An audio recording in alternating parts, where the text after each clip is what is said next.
Eu conheci o Oswaldo França Júnior quando eu já estava interessado em rodar o Jorge um Brasileiro. Então, eu e minha mulher, Glaucia Camargos, que se tornou uma grande amiga dele também, fomos ao encontro dele. Eu já tinha lido o romance, e o romance também, eu tenho que citar, Glaucia era um romance que Glaucia tinha lido e já tinha pensado em fazer o filme. Mas eu descobri o romance e acontece que foi uma paixão à primeira vista. Eu vi que tinha um filme ali. Inclusive porque o filme é um road movie. Ele tem essa viagem das carretas, dos caminhões, cortando Minas Gerais.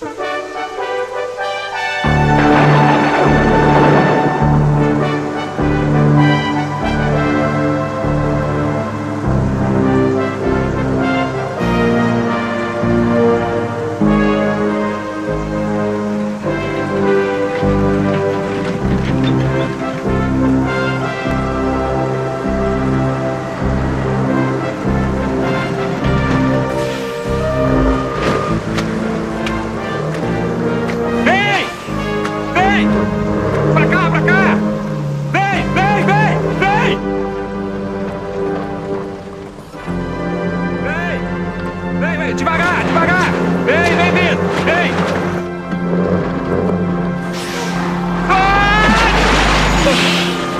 Porra! Mas eu tenho a impressão que essa sensibilidade que existia para captar um personagem que viaja, que nunca é o agora e será sempre o daqui a pouco e o que foi antes, eu acho que essa força de literatura, de dramaturgia, é de um grande observador. Eu tinha vontade de ter conhecido mais o Oswaldo França Júnior, justamente para mostrar para ele, dizer para ele que eu admirava essa capacidade que ele tinha de captar tão bem a sensibilidade de um brasileiro. Aí, Jorge! Ei, vamos lá, vamos lá! Ei, ei! Ei! Vamos! Vai, vai! Ei! Vai em frente, vai! Pode ir! Ei! Ei! Ei! Vamos lá! Aí, acelera! Vem! Vem! Vem! Vem! Mais pra direita! Mais pra direita! Põe essa pedra aí debaixo da roda! Hotel! Põe esse tronco aí! Olha a pedra! Devagar! Vamos lá! Vambora! Ei! Aí! Seguindo! Ei! Vai! Vai!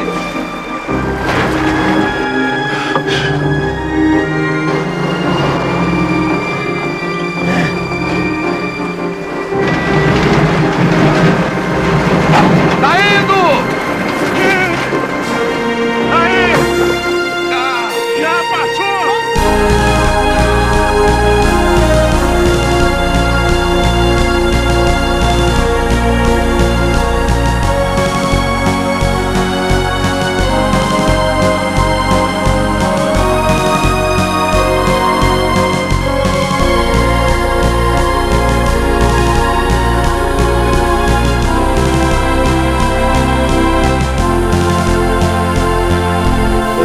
Oswaldo tinha um conhecimento, uma cultura geral grande, principalmente ele era um homem que conhecia muito a literatura brasileira, e isso fazia com que ele fosse um escritor do primeiro time dos escritores brasileiros, eu não tenho dúvida disso. E aí me apaixonei pelo livro, que tem também uma dimensão psicológica, da transformação do personagem do Jorge, e tem uma pequena parte rodada em Belo Horizonte, que é a motivação maior da viagem, que é a relação dele com um empresário, que foi um empresário da vida toda, que contratou ele, que depois a relação dele com esse empresário se transforma completamente após a viagem.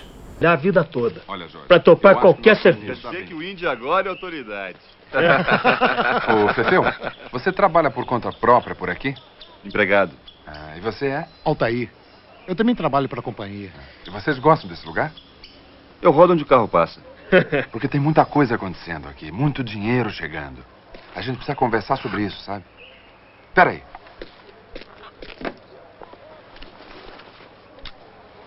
Vamos tirar uma foto. De nós 4, tá? Foco aqui, você aperta assim, ok? Tá bem. Obrigado. Vamos lá, pessoal. Jorge, vem cá.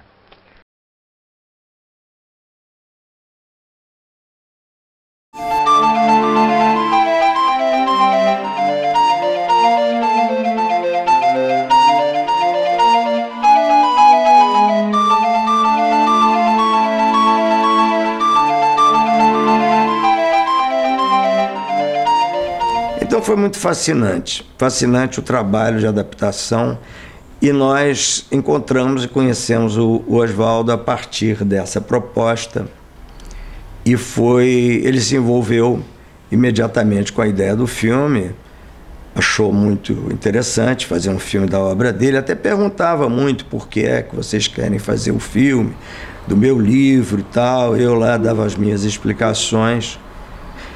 E ele entrou no projeto, topou o projeto, e foi muito interessante. Eu disse a ele, olha, Oswaldo, o roteiro é o roteirista, o diretor que faz. E não é idêntico ao livro. Disse, não tem problema nenhum, vocês fazem o roteiro que quiserem, eu não vou me intrometer nisso. Eu quero ler o roteiro quando estiver pronto, mas também não vou opinar. Olha só, ô Drummond, esse é o homem. Esse cara faz o impossível ficar simples. Jorge, esse é o seu Drummond. Ele é assessor do ministro. Ele está aqui para fazer um acordo conosco. Um acordo importante, Jorge. Muito importante. E é com você. Eu, o Drummond, o ministro, o governo, todos nós precisamos muito de você.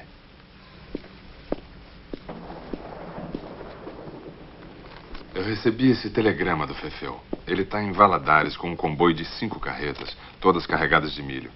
Mais de 200 toneladas. Atolou? Ele ficou preso. Mas isso a gente já sabe como é que é, Jorge.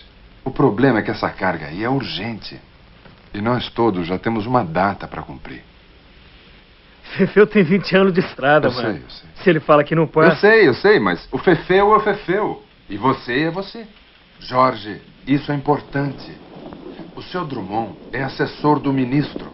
Ele largou tudo para vir aqui pessoalmente para ter certeza do prazo de entrega. Ô, Mário, tem barreira despencando aí, ponte arriando. Não dá. Essa carga é para a inauguração da refinaria de milho, do novo programa de merendas. É o grande plano do governo para as escolas.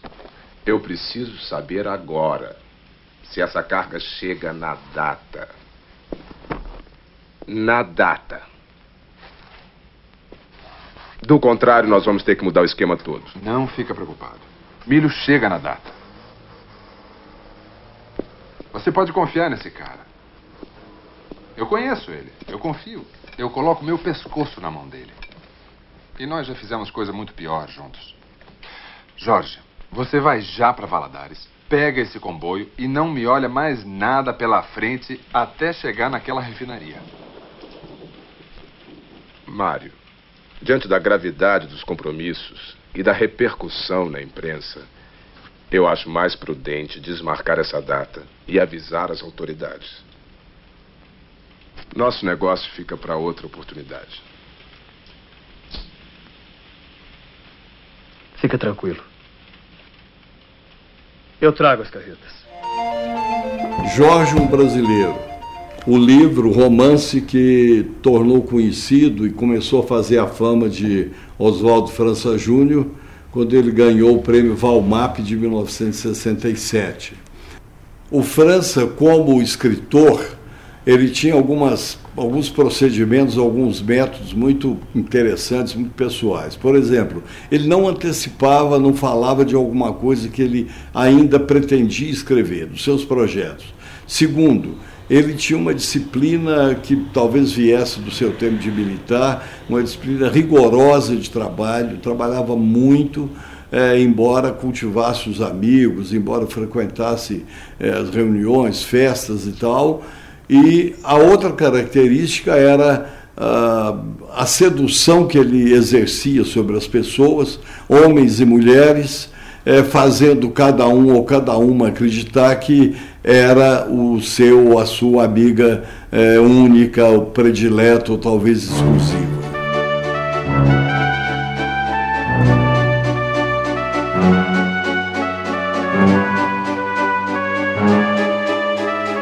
Oswaldo França Júnior nasceu na cidade do Cerro, em Minas Gerais, em 21 de julho de 1936.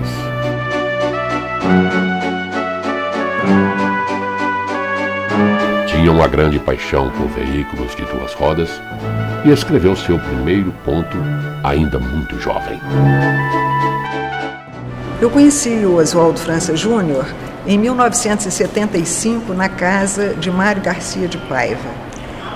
Tratava-se de uma reunião de escritores. O Mário Garcia de Paiva reuniu cerca de 10 a 12 escritores, alguns iniciantes, outros já mais experientes, como Murilo Rubião, que já era um escritor consagrado com seu realismo mágico.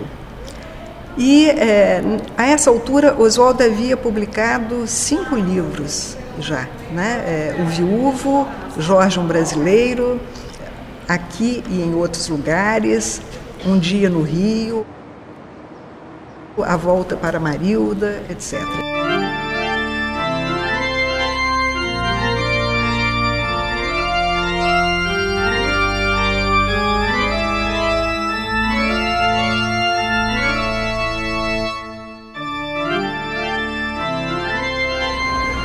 Falar de Oswaldo França Júnior, para mim, é muito interessante porque foi um escritor que eu admirei muito e continuo admirando as obras dele, continuo achando Oswaldo França Júnior um dos escritores mais importantes da literatura brasileira. Hoje um tanto esquecido, como acontece normalmente depois que a pessoa morre. É uma grande injustiça, mas um escritor como ele, mesmo que não esteja sendo recentemente editado, logo logo as obras dele estarão todas em catálogo de novo.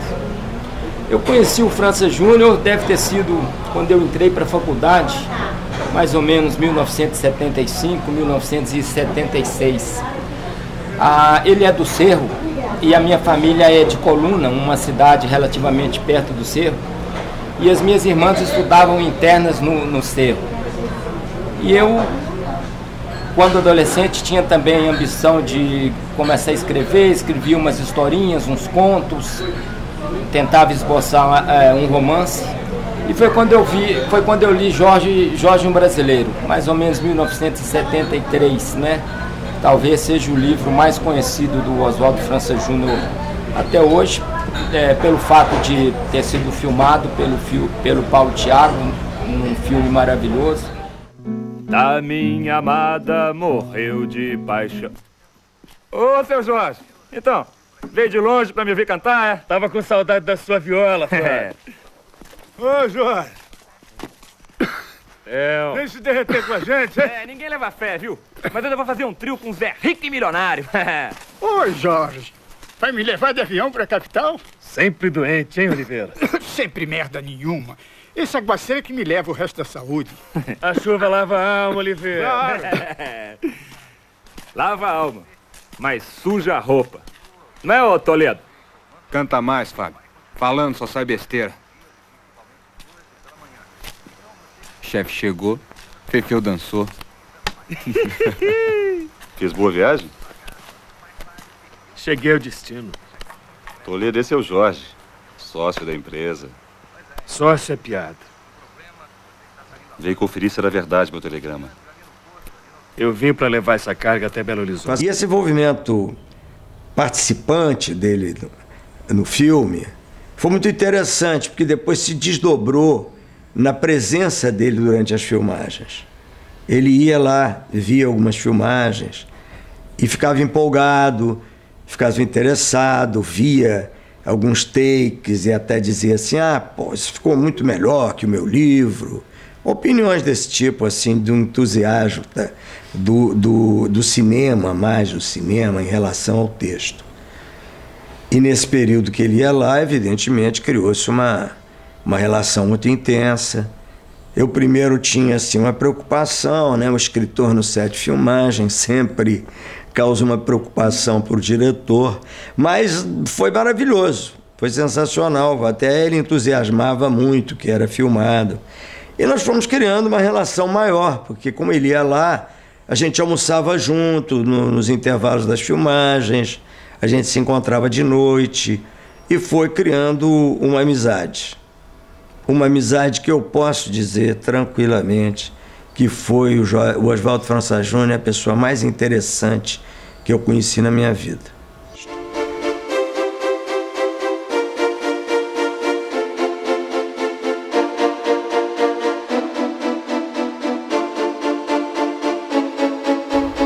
Bem, a maior parte do tempo o meu marido está pelas estradas e eu estou em casa.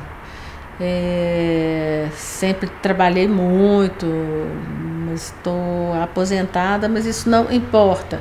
O fato é que nós ficamos muito tempo um longe do outro, mas isso é uma coisa normal para nós, porque... Sinto saudade da família, dos filhos, da mulher, e assim, gosto do que eu faço.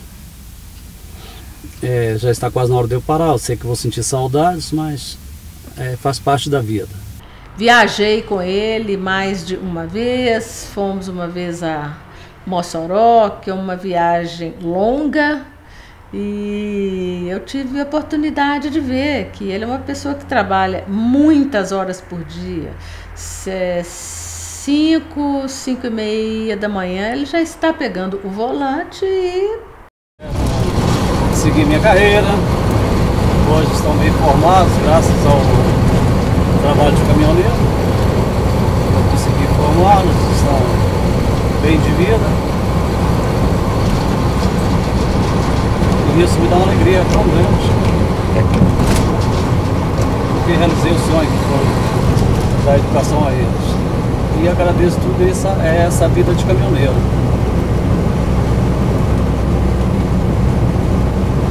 Como eu já disse, pena que é uma profissão bem discriminada. Tudo em relação assim, aos maus companheiros que a gente sempre encontra pela estrada, o comportamento. Mas a tendência é sempre melhorar.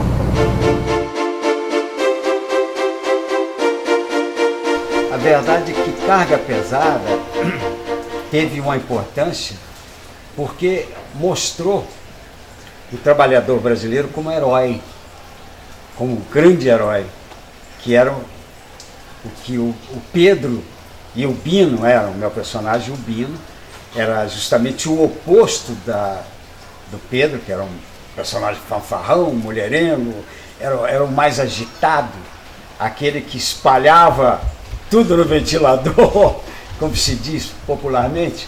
Mas a verdade é que o Bino, o meu personagem, era um aglutinador. Ele tinha a função, dentro da história, de apaziguar a situação, porque era um cara casado, o Pedro era solteiro, namorador, namorava todos, e o Bino vinha com uma responsabilidade da família, porque a gente não podia mostrar esse herói brasileiro, o caminhoneiro, como o fuzaqueiro, como era o Pedro, né? A gente tinha que mostrar o cara, pelo menos para as mulheres ficarem mais sossegadas em casa, quando os maridos viajam, né? Saber que ele está lá, mas é um cara que vive sofrido pela saudade, pelo o tempo que está passando ali, que ele quase não vê. Ele vive, a gente dizia assim, o caminhoneiro ele não vive o presente, ele vive o passado e o futuro, porque ele está sempre em trânsito, né? E a família do caminhoneiro é aquela que quer acreditar que esse cara vai para as estradas e está com saudade dele, gosta da família, ama a família. E o caminhoneiro tem esse aspecto, né? E o meu personagem tinha essa função dentro da história. Eu várias vezes eu insisti com ele: Oswaldo, está na hora de fazer alguma coisa de teatro, escreve para teatro. Como eu falei isso com vários grandes escritores brasileiros. Por que você não escreve para teatro? Ah, não, porque eu não sei. Eu não sei, e todos respondem isso, porque escrever para teatro realmente é uma língua diferente na escrita, é uma carpintaria de escrita completamente diferente. Você tem que conhecer o ofício da cena. Como o escritor tem um trabalho solitário e não conhece o ofício da cena, ele, às vezes, mesmo tendo obras que são perfeitamente, seriam perfeitamente adaptáveis para o teatro, ou escritas para o teatro com um desenvolvimento de diálogos e de cenas, etc., etc., por não conhecer, os escritores sempre têm muito temor de não acertar, né? O que, no fundo, é uma bobagem. Não, você falava, você escreve para teatro que deixa que a adaptação para o palco, quem vai encenar ou quem vai dirigir, faz essa adaptação, né? Você cria o roteiro, os diálogos, a história, mas ele nunca quis fazer, na verdade, embora em algum momento eu creio que ele tenha sido tentado, tenha quase que sido mordido pela mosca azul do teatro. Queria ser aviador e foi em 1953 que ingressou na aeronáutica e ficou 3 anos na escola preparatória de cadetes do ar em Barbacena. Em 1956, foi para o Rio de Janeiro fazer o curso de formação de oficial aviador na base aérea do Campo dos Afonsos. Nessa época, teve o seu primeiro filho, França Neto, e depois vieram Andréa e Jacira.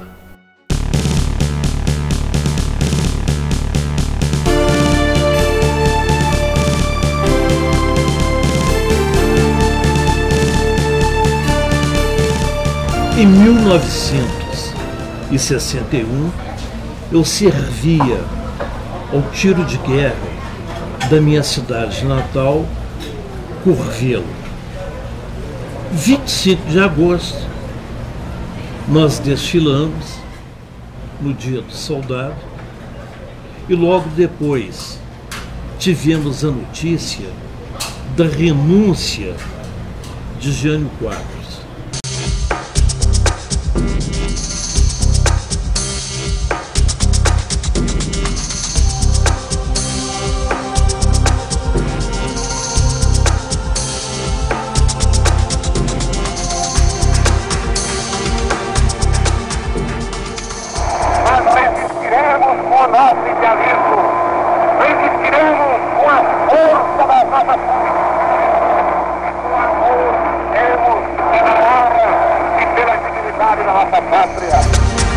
Bem, fomos para casa.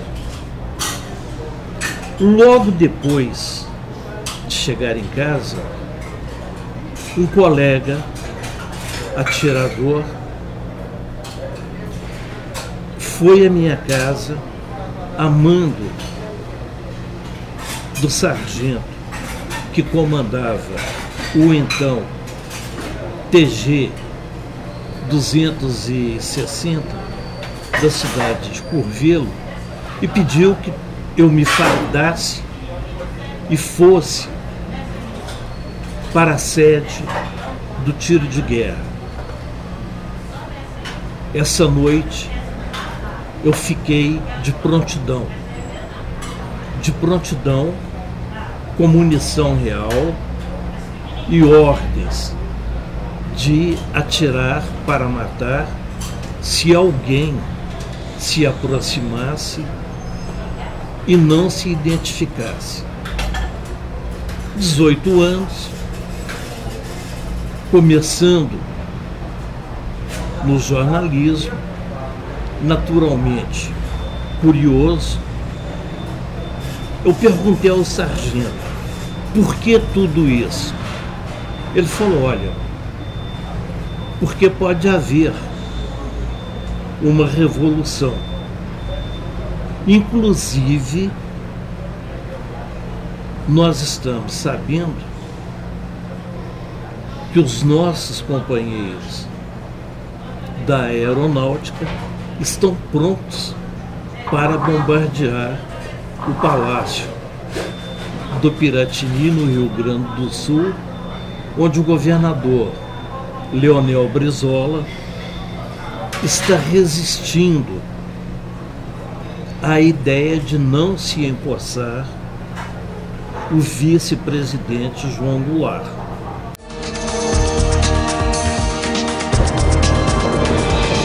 Pulverizar o palácio. Veio um rádio pra... Ou seja, o armamento que vinha era para pulverizar o palácio, né? Colocar umas bombas, foguetes, aviões, né?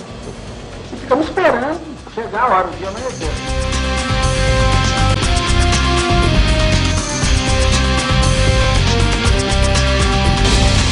Veio um rádio pra...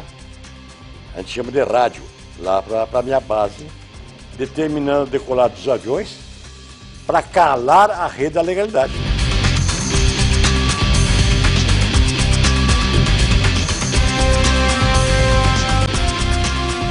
Umas duas bombas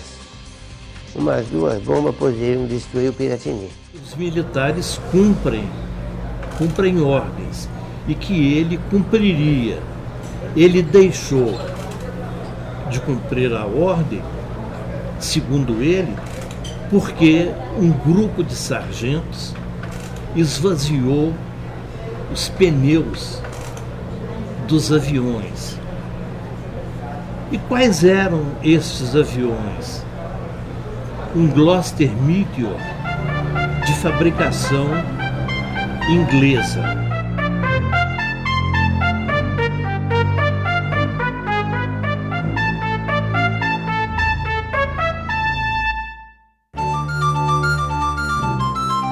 Ele servia no Rio Grande do Sul e era piloto de caça-bombardeiro. Este caça-bombardeiro, Gloster Meteor, no Brasil recebeu o nome de F-5 e a missão foi cumprida em função da ação dos sargentos.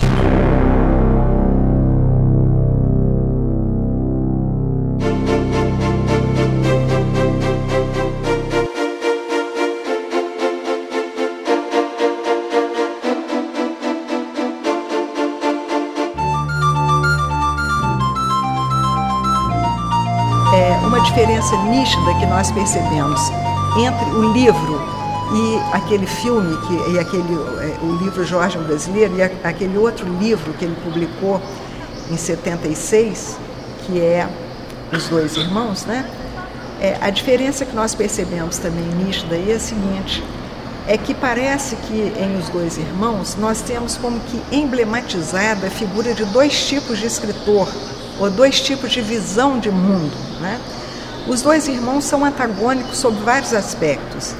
Um deles é o irmão realista, objetivo, que procura se comportar como a tradição manda, né? Dentro de um comportamento já previsto. E o segundo irmão, nenhum deles tem nome dentro do livro, eles são anônimos dentro do livro. O segundo irmão é aquele sonhador, que está sempre à procura de sinais, que está olhando no fundo do rio para ver se ali existe algum indício de que ele vai encontrar diamantes ali, de que ele vai ficar rico com a exploração daquele local. Então, tudo isso aparece com muita força nesse segundo livro, né, de 76, Os Dois Irmãos, em uma certa dissonância com o Jorge Brasileiro, em que isso praticamente não existe, né? Como eu dizia.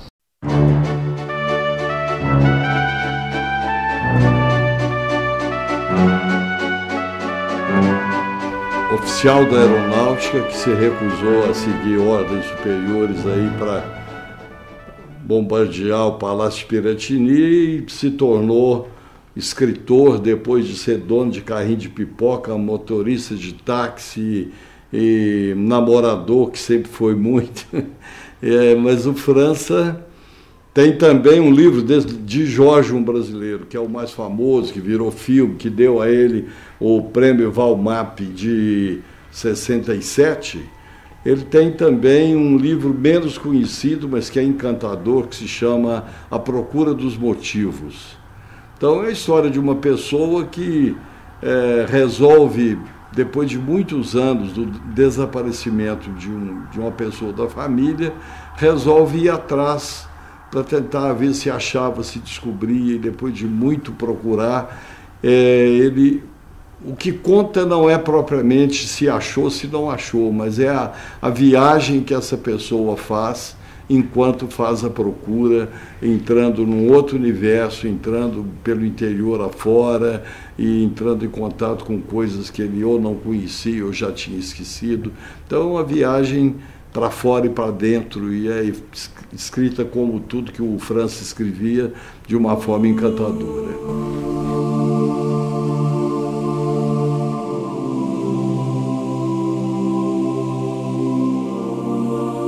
Nas montanhas de Minas, onde paira a irredenção, um menino solta pipa e depois se eleva nos ares.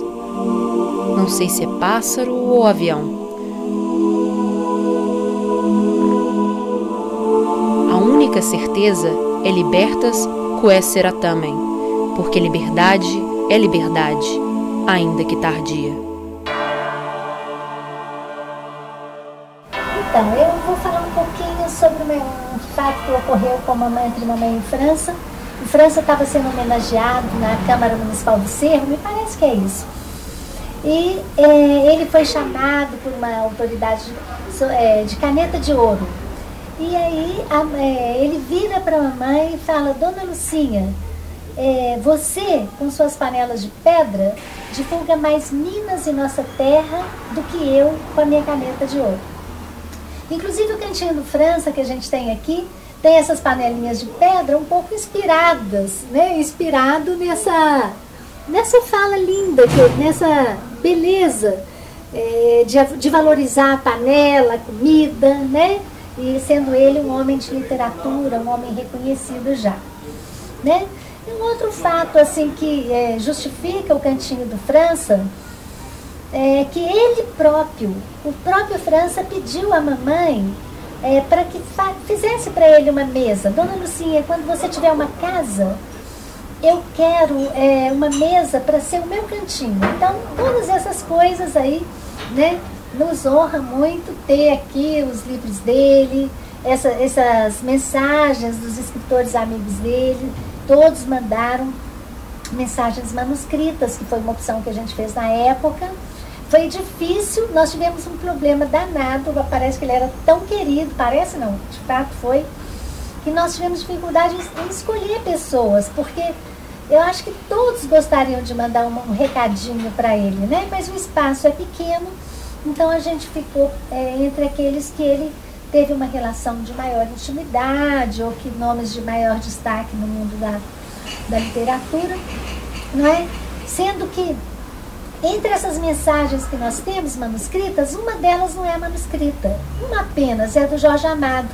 Na época ele estava já com um problema sério de visão, então a filha dele, eu me esqueci o nome dela agora, ela me falou, vai digitada pela secretária, mas ditado por ele e assinado por ele. Então tudo isso faz parte dessa história, da memória, dessa homenagem que a gente tem aqui, tentando, né, fazer nossa parte de manter viva a lembrança dele, a memória dele, do trabalho dele. E é muito simpático, porque as pessoas querem vir ver o Cantinho do França. Tô sentindo ele aqui juntinho. Tá aqui, França.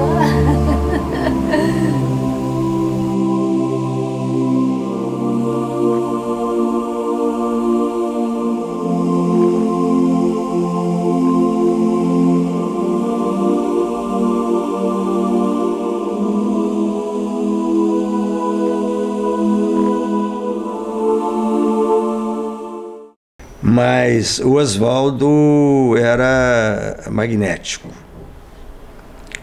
E ele era magnético por várias razões. O Oswaldo era uma pessoa que te perguntava muito sobre tudo que você fazia e quem você era. Ele te investigava, ele Ele era interessado no ser humano e isso reflete-se na obra dele. Muito inclusive da minha mulher, a Gláucia, que tem o pai dela, ele considerava um personagem, chegava até a falar que podia escrever um livro em torno dele. E aí as conversas estavam ligadas a essa história de vida. Eu não tenho uma história de vida tão extraordinária, mas de cineasta e tal, e ele conversava com isso. Mas eram sempre conversas longas, jantares, almoços, encontros às vezes de natureza política, em que ele não falava muito, não tinha interesse em política, mas eu encontrava ele. Naquela época o Zé Aparecido era governador e o Zé Aparecido andava sempre com ele, então a gente se encontrava. Mas o que interessa mesmo é nos papos. Os papos e a ausência, que é muito forte na vida da gente. A ausência de uma pessoa que a gente ama, que a gente gosta. Nessa trajetória de resolver produzir o filme e produzir o filme, a gente criou uma relação com o Oswaldo, né? Então, aquela época era uma época muito feliz da vida, era uma época muito feliz do Brasil. Você tinha Tancredo Neves, né? Tinha toda uma coisa, assim, um momento histórico que eu diria, talvez, que depois o Brasil foi perdendo essa alegria, né? Que naquela época se acreditava que, como nós tínhamos saído de uma ditadura e íamos caminhando para uma democracia, na figura do Tancredo, né? Talvez os maiores políticos que já teve na América Latina, era uma festa. O Zé Aparecido era governador em Brasília, então tinha festas, jantares, reuniões intelectuais. Era uma época muito agradável de se viver. E o França era uma pessoa muito engraçada, porque ele era uma pessoa, assim, muito particular. Tanto que na casa dele tinha um telefone. Mas naquela época nem usava celular, não tinha celular. Na casa dele tinha um telefone, que você tinha que tocar 2 vezes para ele saber que era uma pessoa que ele podia atender o telefone. Ele não atendia o telefone. Ele não atendia o telefone sob hipótese nenhuma. Você tinha que dar um código para ele saber que ele podia atender. Isso era muita coisa engraçada. Ele tinha uma vida muito particular, muito própria dele, né? E outra coisa interessante, ele não gostava de música. Primeira vez que eu mostrei uma música para França, não me lembro mais qual foi, ele falou: Gláucia, desculpa, mas música não é uma coisa muito assim que me fala. Então é curioso, né? Você ver um artista como ele, um criador como ele, não gostar de música, por exemplo, né? Não atender telefone. Quer dizer, ele tinha umas coisas assim muito particulares dele, muito interessantes. E ele tinha uma coisa que me chamava sempre muita atenção. Ele tinha um caráter extraordinário. Ele é uma pessoa que, sim, ele podia se prejudicar, mas ele não mentia. Ele dizia: Gláucia, isso eu não vou fazer porque isso não é... eu não acredito. Isso eu não vou fazer porque não é bem assim. Isso é uma coisa muito bonita da personalidade dele, né? Perdemos um grande amigo, né? O Brasil perdeu um grande escritor. Mas, de qualquer maneira, a obra dele está aí.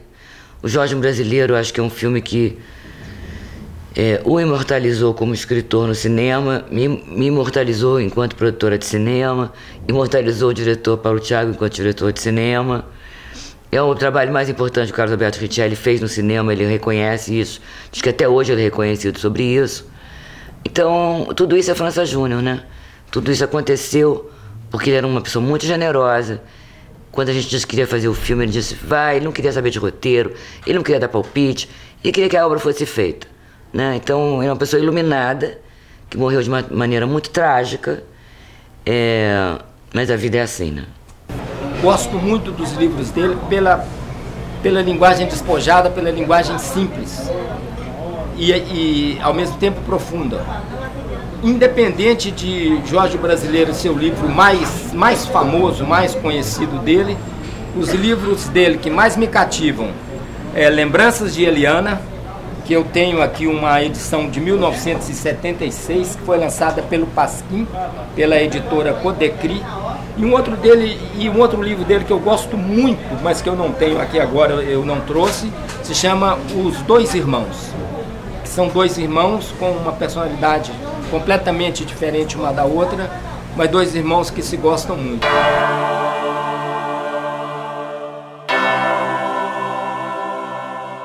Finalmente, num outro momento, nós estivemos muito perto, muito próximos, foi quando nós resolvemos fazer o manifesto para a campanha do Tancredo Neves.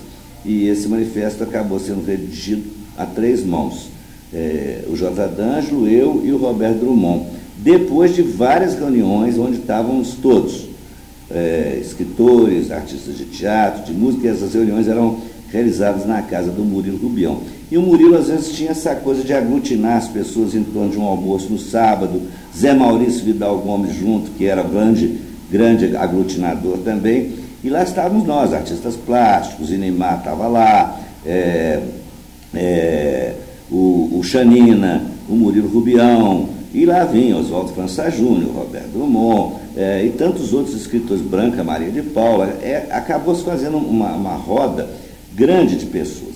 Então, nesse momento aí da campanha do Tancredo ao governo do Estado, todas as reuniões elas foram aumentando, foram inchando na casa do Murilo Rubião, tanto que elas saíram de lá e passaram a ser encontros na casa dos Contos, que afinal onde foi o lançamento da campanha do Tancredo, com a leitura do manifesto que nós escrevemos, redigido dentro da oficina de teatro.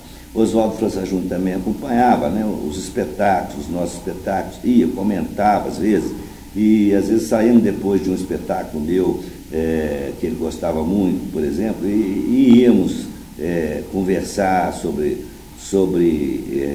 teatro, e ele ficava às vezes muito fascinado com o teatro, embora eu acho que ele fosse mais fascinado com o cinema, com a televisão, eu acho que com o teatro também. Então eu tenho para mim que o Oswaldo foi um amigo que me ensinou muita coisa, que falava muito de literatura e que curtia os seus ícones literários, como eu curtia os meus. Alguns eram confluentes, mas eu acho que ele morreu muito cedo. Isso é o que me dá uma pena enorme.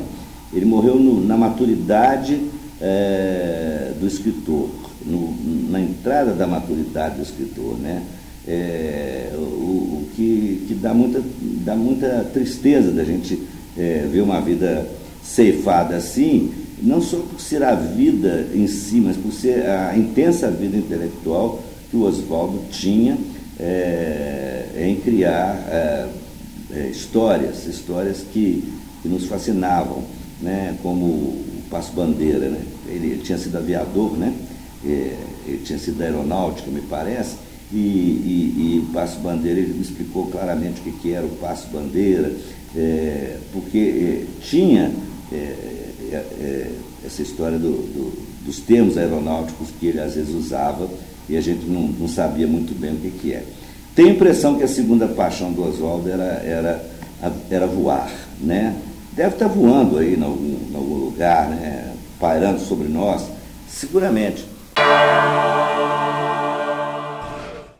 A literatura do Oswaldo é uma literatura muito particular.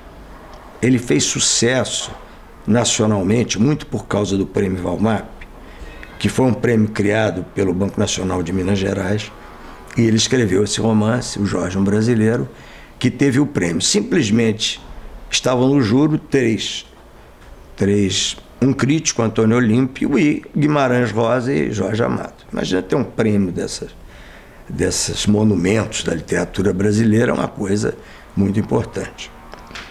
Ele se tornou conhecido nacionalmente. E depois alguns livros dele, editado pela editoras importantes, Nova Fronteira, tinha uma grande divulgação.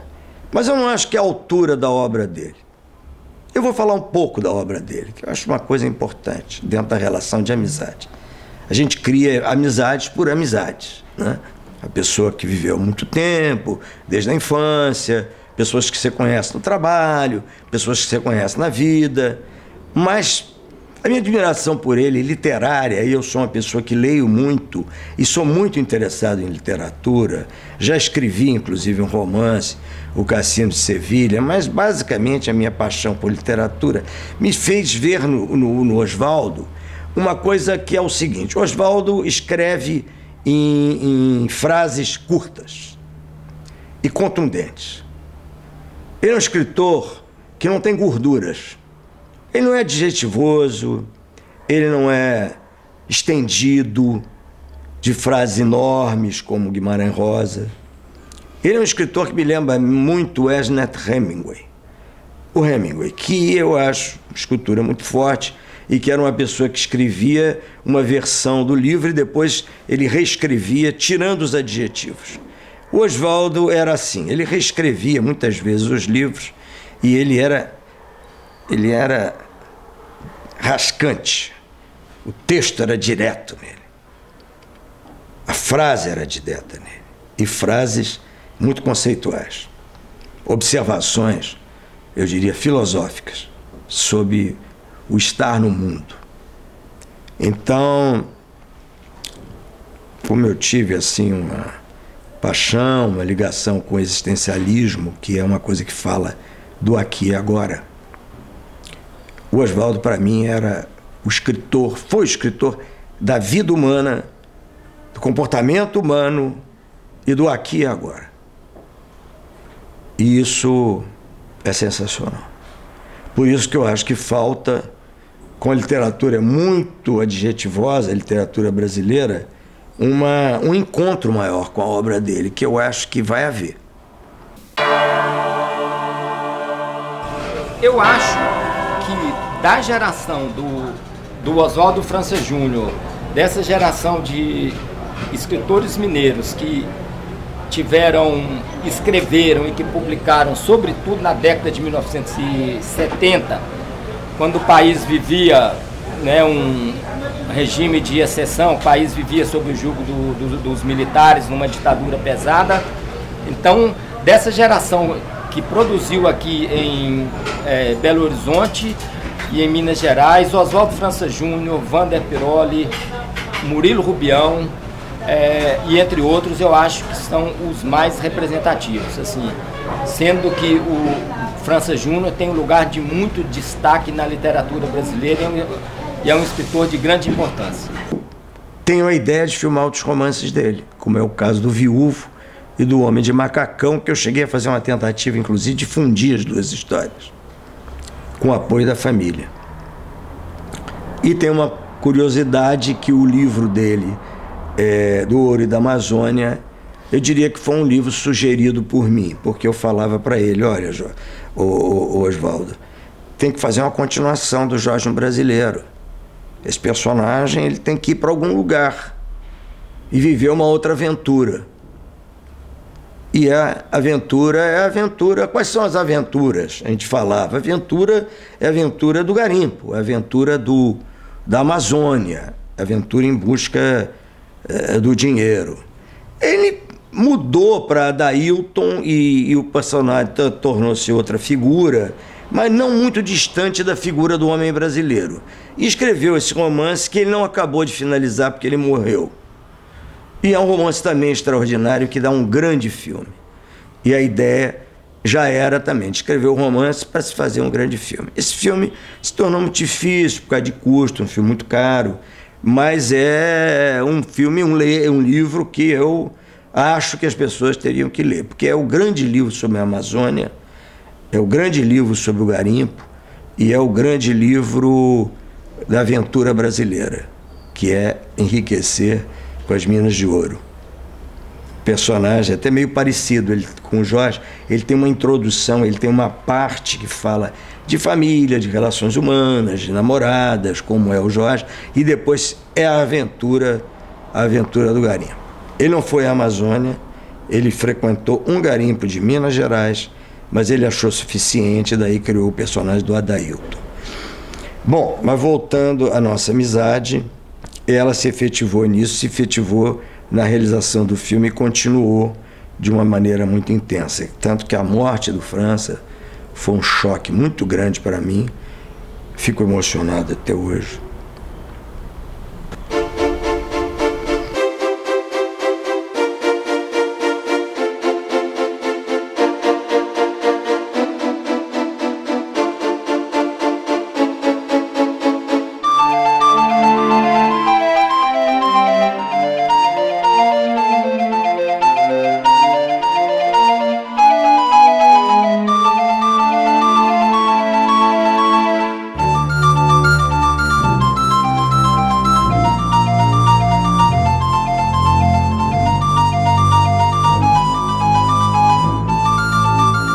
Hoje que já se passaram muitos anos, né, da publicação das obras de Oswaldo, do lançamento desses livros que marcam a literatura brasileira sob vários aspectos, acho que nós podemos fazer um juízo mais seguro sobre esse conjunto, né, de obras e chegamos à conclusão de que realmente a escrita de Oswaldo não é uma escrita aleatória que foi brotando assim ao sabor do acaso.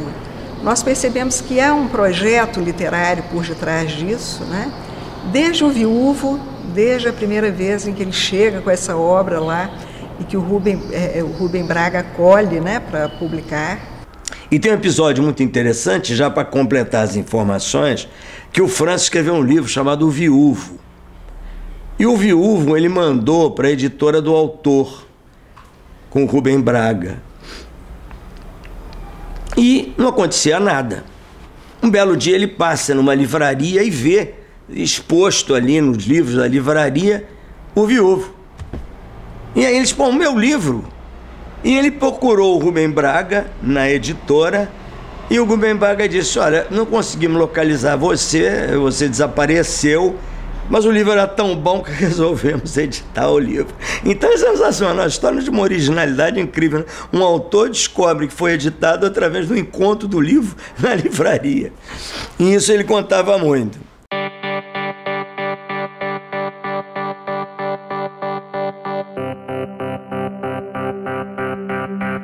Esse projeto, eu acho que consiste exatamente nisso, né? Em descrever uma classe, um tipo de personagem, né, que, de uma certa maneira, não ocupava um lugar de destaque na nossa ficção, né, e que passa a ocupar esse lugar de um modo extraordinário.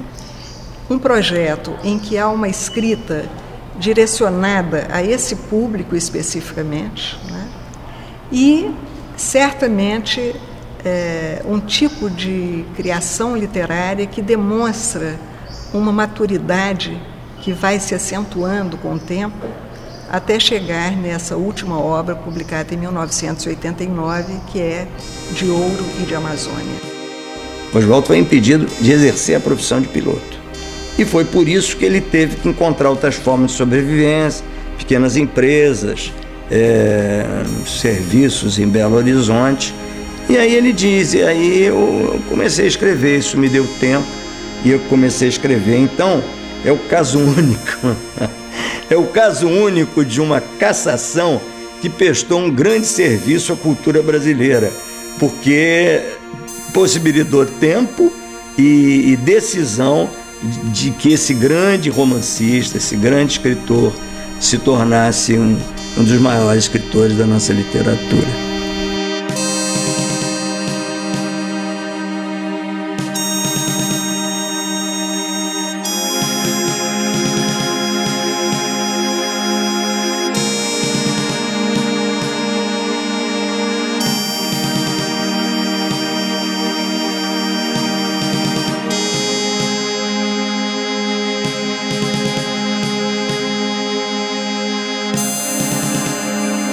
O Brasil perdeu um grande aviador se Oswaldo tivesse seguido carreira, mas ganhou um dos maiores romancistas de todos os tempos, o qual nunca será esquecido, juntamente com suas obras, que permanecerão vivas na poeira dourada dos tempos.